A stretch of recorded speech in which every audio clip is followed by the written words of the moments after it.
साधारणतः 90च्या दशकात सुरू झालेला शाहू पॅटर्न जो पुढे लातूर पॅटर्न म्हणून संपूर्ण महाराष्ट्रात परिचयाचा झाला आणि आता त्याच लातूरमधल्या मोठेगावकर पॅटर्नचं नाव नीटच्या पेपरफुटी प्रकरणात आलं आहे आणि एकूणच शिक्षण व्यवस्थेचा म्हणण्यापेक्षा कोचिंग व्यवस्थेचा भेसूर चेहरा समोर आला आहे। 90च्या दशकात महाविद्यालय पातळीवरच्या व्यवस्थापनातून सुरू झालेला शिक्षणाचा एक वेगळा पॅटर्न पुढे मोठेगावकरांसारख्यांनी शिक्षणाची फॅक्टरी म्हणून एक फॅक्टरी पॅटर्न म्हणून पुढे आणला आणि त्यातून एकूणच शिक्षण व्यवस्थेसमोर गंभीर प्रश्न निर्माण केले। हे आणि असेच व्हिडिओ पाहण्यासाठी प्रजापत्रचा हा व्हिडिओ लाईक करा, शेअर करा, आमचं चॅनल सबस्क्राईब करा। नमस्कार। मागच्या 15 दिवसापासून म्हणजे जेव्हापासून नीटचा पेपर फुटल्याचं समोर आलं तेव्हापासून मराठवाड्यात महाराष्ट्रात ज्या लातूर पॅटर्नचा एकेकाळी दबदबा होता त्याच लातूरमधल्या मोठेगावकरचा पॅटर्न चर्चेत आला आहे। सुरुवातीला पेपर फुटीच्या प्रकरणात मोठेगावकरला अटक झाली। आता मोठेगावकरचा विद्यार्थ्याच्या डोक्यावर पाणी शिंपडतानाचा व्हिडिओ समोर आला आहे। मुळात ज्या लातूर पॅटर्नचा 90च्या दशकापासून सुरू झालेला एक प्रवास होता, एक शैक्षणिक क्षेत्रात दबदबा होता, लातूरला प्रवेश घेण्यासाठी विद्यार्थ्यांमध्ये स्पर्धा असायची, तो लातूर पॅटर्न मोठेगावकर पॅटर्न झाला कसा? या सगळ्या 3-4 दशकात नेमके असे काय बदल घडत गेले याचा मागोवा आपण घेतोय। ज्यावेळी बोर्डाच्या गुणांना प्रचंड महत्त्व होतं, म्हणजे वैद्यकीयचे असतील, अभियांत्रिकीचे असतील, सगळे प्रवेश बोर्डाच्या परीक्षेत मिळालेल्या गुणांवर असायचे, त्या काळात लातूरच्या शाहू महाविद्यालयानं एक आपला वेगळा दबदबा निर्माण केला।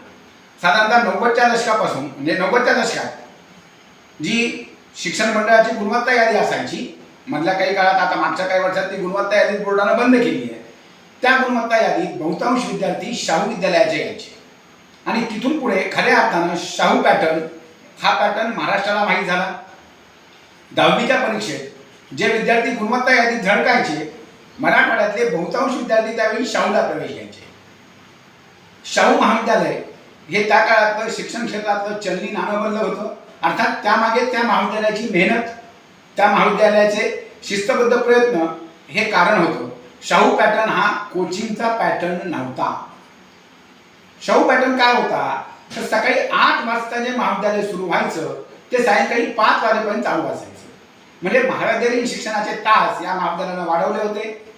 मग त्या काळात ज्यांना वैद्यकीयला प्रवेश घ्यायचा आहे त्यांची स्वतंत्र तुकडी, ज्यांना अभियांत्रिकीला प्रवेश घ्यायचा आहे त्यांची स्वतंत्र तुकडी, ज्यांना दोन्हीमध्ये भविष्य आजमावायचं आहे त्यांची स्वतंत्र तुकडी, अशा पद्धतीनं वेगवेगळ्या तुकड्या करून मग त्यांना त्याच विषयावर भर देऊन त्यांच्याकडनं अभ्यास करून घेतला जायचा। प्रत्येक प्राध्यापकाच्या वाट्याला काही विद्यार्थी दिले जायचे। या प्राध्यापकाने या 10 विद्यार्थ्यांचं सर्व काही पाहायचं, त्या विद्यार्थ्यांचा अभ्यास पाहायचा, त्या विद्यार्थ्याला तिथे काही वेगळ्या अडचणी आहेत का ते पाहायचं, त्याची मेषची अडचण आहे का पाहायचं। एकूण काय तर विद्यार्थी आणि प्राध्यापकामधला संवाद सातत्यानं सुरू असायचा। त्यामुळे जर विद्यार्थी बिघडतोय असं लक्षात आलं किंवा विद्यार्थी कुठेतरी कमी पडतोय असं लक्षात आलं तर तिथल्या प्राध्यापकाला ते स्वतःचं अपश्रेय आहे असं वाटायचं आणि याच्यातूनच तो पॅटर्न डेव्हलप झाला होता।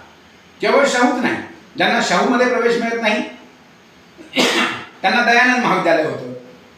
लातूरमधली शाहू आणि दयानंद ही महाविद्यालय, जवळच्या अहमदपूरमधलं महात्मा गांधी महाविद्यालय, अशा सर्वांचा मिळून एक लातूर पॅटर्न तयार झाला होता आणि त्या लातूर पॅटर्ननं महाराष्ट्रात दीर्घकाळ आपलं नाव, आपला दबदबा, आपलं वर्चस्व कायम ठेवलं। पण ह्या सर्व पॅटर्नमध्ये त्यावेळी कुठेही खाजगी कोचिंग क्लासेसला फारसा वाव नव्हता। खाजगी कोचिंग क्लासेस नव्हतेच अशातला प्रकार नाही, पण खाजगी कोचिंगला जाणं हे त्यावेळी फार प्रतिष्ठेचं मानलं जात नव्हतं, किंबहुना आपण कुठेतरी कमजोर आहोत म्हणून खाजगीमध्ये जावं लागतं हा एक प्रचलित समज होता। नंतरच्या काळात साधारणतः 1999ला CET महाराष्ट्रात इंट्रोड्यूस झाली आणि 2000चं जे दशक आहे त्या काळात मग बोर्डाच्या गुणांचं महत्त्व हळूहळू कमी व्हायला लागलं। बोर्डाच्या गुणांसोबत या प्रवेश परीक्षा आहेत। सुरुवातीच्या काळात CET होती, नंतरच्या काळात नीट, JEE, III अशा वेगवेगळ्या परीक्षा सुरू झाल्या आणि मग बोर्डाच्या गुणांचं महत्त्व कमी झाल्यानंतर या प्रवेश परीक्षेतले गुण महत्त्वाचे व्हायला लागले आणि तिथून खऱ्या अर्थानं खाजगी कोचिंग क्लासेसचं पीक वाढायला लागलं। एकेकाळी लातूर हे शैक्षणिक हब म्हणून ओळखलं जायचं, पुढे नांदेडला ते सुरू झालं। अगदी महाराष्ट्राबाहेर कोटासारख्या ठिकाणी आता विद्यार्थ्यांची गर्दी होते. शाळा कॉलेजचं ॲडमिशन कुठलंही असेल, एखाद्या ग्रामीण भागातल्या महाविद्यालयात प्रवेश घ्यायचा आणि खाजगी कोचिंग क्लासेससाठी म्हणून लातूर, नांदेड, अगदी कोटापर्यंतचे ठिकाणं गाठायचे. हा एक नवा खाजगी कोचिंगचा पॅटर्न मागच्या काळात सुरू झाला आहे. अगदी म्हणजे जर अनेकांना आठवत असेल तर 2-3 वर्षापूर्वी याच मोठेगावकर संघांच्या, जे आज मोठेगावकर जे नाव चर्चेत आहे, त्याच्या ज्या क्लासेसच्या जाहिराती असायच्या, मोठेगावकर काय किंवा आणखी खाजगी कोचिंग क्लासेस काय, ते सरळ सरळ डॉक्टर, इंजिनियर घडविणारी फॅक्टरी असा उल्लेख करून आपल्या जाहिराती करायचे. आणि आपण आपला पोरगा शिक्षणासाठी नाही तर कुठल्या तरी फॅक्टरीचं प्रोडक्ट म्हणून टाकतोय, याच्यामध्ये पालकांनाही काही वावगं वाटत नव्हतं. म्हणजे महाविद्यालयीन व्यवस्थापनाअंतर्गत टाईम मॅनेजमेंट, शिस्त या सगळ्या गोष्टी करून अभ्यासात एक परिपूर्ण पिढी घडवणारा शिक्षणाचा पॅटर्न, ते निव्वळ विद्यार्थ्यांकडं फॅक्टरी म्हणून पाहणारा कोचिंग क्लासेसचा पॅटर्न, हा सारा बदल तितकाच भेसूर आहे. आता एकदा फॅक्टरी म्हटल्यानंतर मग साहजिकच त्या फॅक्टरीचं प्रोडक्ट कसं अधिकाधिक चमकेल त्यासाठी ते सगळे प्रयत्न कोचिंग क्लासेसवाल्याकडनं सुरू केले. आपण आज मोठेगावकरबद्दल बोलतोय, तर जे शाहू महाविद्यालय बेस होता म्हणजे लातूर पॅटर्नचा, हळूहळू मोठेगावकरांच्या माध्यमातून शाहूमधलेच काही प्राध्यापक जे काही निवृत्त झाले असतील, काहींना स्वच्छानिवृत्ती घ्यायला लावली आणि ते सगळे प्राध्यापक टप्प्याटप्प्यानं मोठेगावकरच्या कोचिंग क्लासेसला जोडले गेले. म्हणजे RCC मोठेगावकरची जी सुरुवात झाली 2008-09च्या आसपास, जेव्हा हे प्रकार सुरू झाला की शाहूमधले प्राध्यापक हे मोठेगावकरला जोडले जात आहेत. आणि मग जो लाखो रुपये भरी बाउन्सरच्या घराण्यात फिरणारा मोठेगावकर, लाखो रुपये भरून प्रवेश घेणारे विद्यार्थी, त्यातही त्यांना फार वेगळी सेवा पाहिजे अशांची प्लॅटिनम बॅच, अशा सगळे प्रकार सुरू झाले. आणि मूळ म्हणजे महाविद्यालयीन शिक्षणातला जो मूळ पॅटर्न होता तो मोडीत काढून कोचिंगच्या पॅटर्नवर भर देणारा नवा शिक्षणाच्या फॅक्टरीचा पॅटर्न सुरू झाला. आज मोठेगावकरचं प्रकरण समोर आलं, त्याचा पेपरफुटीचा सहभाग समोर आला, म्हणून जिल्हाधिकाऱ्यांनी MIDC मध्ये सुरू असलेले त्याचे क्लासेसच्या इमारतीला म्हणजे त्या खाली करण्याचं, ते बंद करण्याचे आदेश दिले.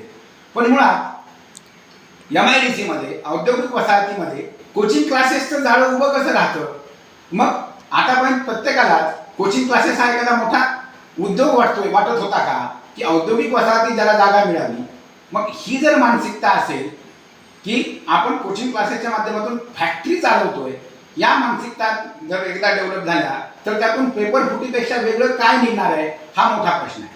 आज लातूर पॅटर्न म्हणून बदनाम केला जातोय, पण आज जो काही मोठेगावकर पॅटर्न आहे किंवा तसं मोठेगावकर एक उदाहरण झालं, मोठेगावकर सारखी अनेक दुकानं आज लातूरमध्ये आहेत, आज नांदेडमध्ये आहेत, आज कोट्यामध्ये आहेत किंवा अनेक ठिकाणी आहेत. काही ऑनलाईन प्रशिक्षण देणारे क्लासेस आहेत. ह्या सगळ्या दुकानांना महत्त्व का आलंय तर बोर्डाच्या गुणांपेक्षाही वेगवेगळ्या ज्या प्रवेश परीक्षा आहेत त्या प्रवेश परीक्षांच्या गुणांना अधिक महत्त्व आलं. आणि मग केवळ जास्तीत जास्त गुण कसे मिळवता येतील, आज आपण पाहतोय चांगल्यातलं चांगलं शिक्षण देणारी महाविद्यालये ओस पडली आहेत. मधल्या काळात महाविद्यालयांमध्ये CCTV लावण्याचा निर्णय सत्तेने घेण्यात आला होता. आज जर ते CCTV पाहिले तर महाविद्यालयाच्या लेक्चर हॉलमध्ये विद्यार्थी दिसत नाही. लायब्ररीमध्ये कित्येक वर्षात कुणी फिरकलेलं नाही. म्हणजे आज लायब्ररीमधल्या काही संदर्भ ग्रंथ हातात घेतले तर त्याचा भुगा होईल, म्हणजे त्याला वाळवी लागेल असं चित्र आहे. एवढी विदारक परिस्थिती या शिक्षण व्यवस्थेत आली आहे. कोचिंग क्लासेस नावाच्या फॅक्टऱ्यांनी ही वेळ आणली, समाजाला कोचिंगकडे वळण्याची सवय लावली आणि कोचिंग शिवाय भागतच नाही.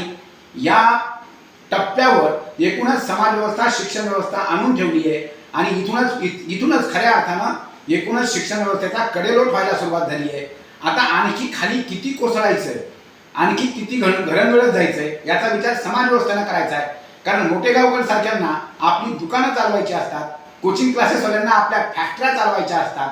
आपण आपल्या पाल्यांना असल्या फॅक्टरीमधलं प्रोडक्ट बनवायचंय का खऱ्या अर्थानं पुन्हा शिक्षण व्यवस्थेत आणायचंय? जो लातूरचा मूळ लातूर पॅटर्न होता, जो शाहू पॅटर्न म्हणून सुरू झाला होता, तसा पॅटर्न प्रत्येक गावात सुरू करायचा आहे का खाजगी क्लासेसची दुकानदारी आणि त्यातून मग पेपर फुटी असेल, चुकीच्या मार्गाने यश मिळवणं असेल, जास्तीत जास्त गुणांच्या स्पर्धेत उतरण्यासाठी मग लाखो रुपये देऊन पेपर खरेदी करणारी यंत्रणा उभी करायची आहे, याचा निर्णय मला वाटतं समाज व्यवस्थेने घ्यावा लागेल. धन्यवाद. प्रजापत्र लाईव्ह बीड.